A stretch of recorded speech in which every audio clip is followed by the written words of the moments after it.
फेरों का 8वां वचन। स्वाति ने इसी साल शहर के कॉलेज से पढ़ाई पूरी की है और अब उसके लिए जगह जगह से रिश्ते आने लगे हैं।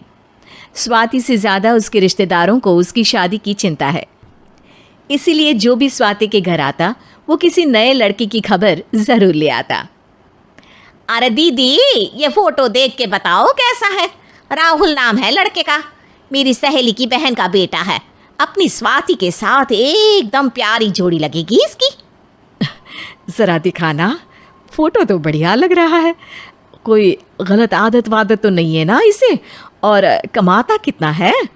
अरे कोई गलत आदत नहीं है दीदी, आप कहो तो एक मीटिंग करवा देती हूँ, फिर सब कुछ फाइनल कर लेना। हाँ, ये सही कह रही हो तुम। संडे को स्वाति के पापा भी घर पे ही रहेंगे। बुआ फिर वहाँ से चली जाती है और रात को स्वाति की माँ उससे कहती है, स्वाति बेटा, आज कमला बुआ ने एक लड़के की फ़ोटो दिखाई है। संडे को वो लोग मिलने आ रहे हैं, तैयार हो ना तुम बेटा।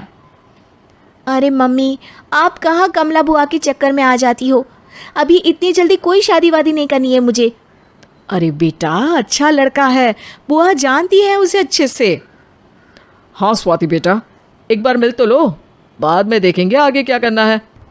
वैसे तो कमला रिश्ता लाई है तो मना करने का तो कोई सवाल ही नहीं उठता।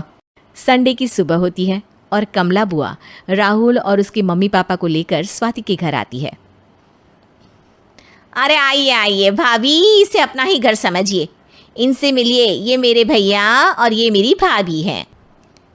नमस्ते भाभी जी, ये है हमारा लड़का राहुल, सरकारी नौकरी की तैयारी कर रहा है ये। वैसे आपकी बेटी कहाँ है? अरे स्वाति बेटा, बाहर आ जाओ। वैसे कितनी पढ़ाई की है स्वाति ने?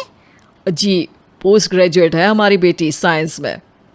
ये सब तो ठीक है, पर घर संभालना जानती है या नहीं? हमें कौन सी इससे नौकरी करवानी है, नौकरी तो मेरा बेटा करेगा ही। पर मैंने इतनी पढ़ाई की है और आप चाहती हैं कि मैं घर पर ही बैठी रहूं? अरे स्वाति बेटा, ये बड़ों की बात में तुम कहाँ बोल पड़ी? हम सब देख लेंगे क्या करना है क्या नहीं। हम तो इसी बात में विश्वास करते हैं कि घर के लड़के घर में ही रहे तो ज़्यादा अच्छा रहता है।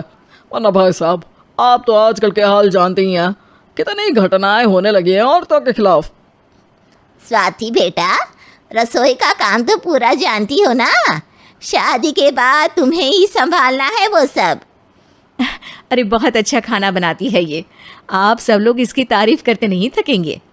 लो भाई, हो गई मीटिंग, अब शादी की तारीख फाइनल कर लेते हैं। क्यों भैया?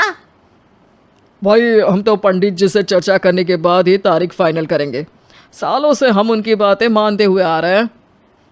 लड़के वाले और कमला बुआ की बातें सुनकर स्वाति एकदम नाराज़ हो जाती है और उसे लगने लगता है कि शादी के बाद उसे घर पर ही बैठना पड़ेगा।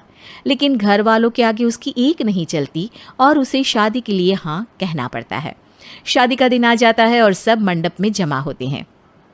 अब फेरों का समय हो गया है, अब कन्या अपने वर से 7 वचन मांगेगी। आप किसी धार्मिक आयोजन में जाएं तो मुझे भी ले जाएंगे। आप मेरे माता पिता का भी बराबरी से सम्मान करेंगे, हमेशा मेरा साथ निभाएंगे। आपको दोनों परिवार की जिम्मेदारियां बखूबी निभानी होगी। हर ज़रूरी बात में मेरी भी राय लेंगे। आप सभी गलत आदतों से दूर रहेंगे। आप मेरे अलावा किसी और औरत से कोई गलत संबंध नहीं बांधेंगे। ये 7 वचन पूरे हुए, वर क्या तुम्हें ये सारे वचन मंजूर है?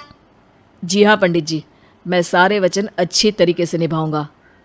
अरे वाह वाह, बढ़िया तरीके से सब काम संपन्न हो गया। तो इसी के साथ विवाह संपन्न हुआ और आज से ये दोनों पति पत्नी हुए। 1 मिनट पंडित जी, अभी एक वचन लेना बाकी है। अब कौन सा वचन है बेटा? मैं अब हमेशा के लिए किसी दूसरे घर में जाने वाली हूँ, तो पति के अलावा मैं अपने सास ससुर से भी एक वचन लेना चाहूँगी। अब कहो बेटी। मैं ये चाहती हूँ कि मुझ पर किसी बात की कोई पाबंदी नहीं लगाई जाएगी। मुझे सब कुछ करने की आज़ादी होगी और मैं भी विश्वास दिलाती हूँ कि मैं एक अच्छी बहू बन के दिखाऊंगी। स्वाति की बात सुनकर उसके सास ससुर एकदम चौंक जाते हैं और कुछ बोल नहीं पाते कि उतने में कमला बुआ बोल पड़ती है। अरे बेटा, ये भी कोई कहने की बात है? रानी बन के रहोगी तुम तो। वचन देने से पहले सोच लीजिए, क्योंकि शास्त्रों में वचन ना निभाने वालों के लिए नरक से भी बदतर सजा लिखी है। स्वाति की चालाकी से वहां मौजूद सब लोग प्रभावित हो जाते हैं और लोगों में बदनामी ना हो जाए, इस कारण स्वाति के सास ससुर को उसे वचन देना पड़ता है। अरे कैसी अपशकुन वाली बातें कर रहे हैं आप पंडित जी। हमें मंजूर है बेटा तुम्हारी शर्त। स्वाति अपनी समझदारी से अपनी बात अपने ससुराल वालों से मनवा लेती है और खुशी खुशी राहुल से शादी कर लेती है। अब से हर शादी में मैं खुद 8 वचन दिलवाऊंगा। ओम मंगलम मंगलम मंगलम।